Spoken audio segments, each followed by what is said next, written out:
শুভ সকাল বন্ধুরা। আজকে উল্টো রথ, তাই এই যে সকাল সকাল বাড়িতে ফুল তুলে নিলাম।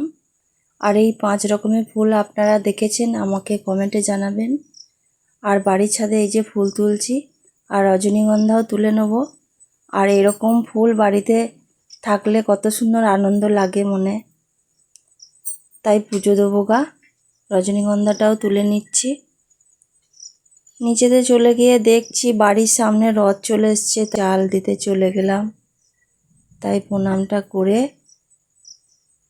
তারপরে রথটাকে একটু টেনে এই যে বাড়ি চলে এলাম। আর এই যে রান্না করছি আলু পোস্ত, টমেটো, লাল ডাঁটি আর ভেন্ডি ভাজা। চাটনি খাবে না। আমরা এই শ্রাবণ মাসে সবাই নিরামিষ খাচ্ছি। আপনারা কারা খাচ্ছেন কমেন্টে অবশ্যই জানাবেন। এই যে আমার নিরামিষ রান্না, ওইটা আলুর পাঁপড় আর চচ্চড়ি, পোস্ত আর আমের আচার। আর এই যে আমরা দাঁড়িয়ে আছি, বাড়ির সামনে রথ আসছে, তাই এখানেও পয়সা আর আমরা চাল নিয়ে দাঁড়িয়েছিলাম, তাই দিয়ে দেবো। এই যে রথ যাচ্ছে আমাদের গ্রামে রাত। কেমন লাগলো কমেন্টে জানাবেন। আমরা সবাই মিলে আনন্দ করলাম।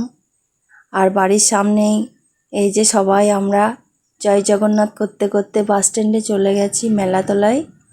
তো মেলা দেখলাম একটু। দেখুন কত সুন্দর লাগছে, পুতুলগুলো সাজানো রয়েছে।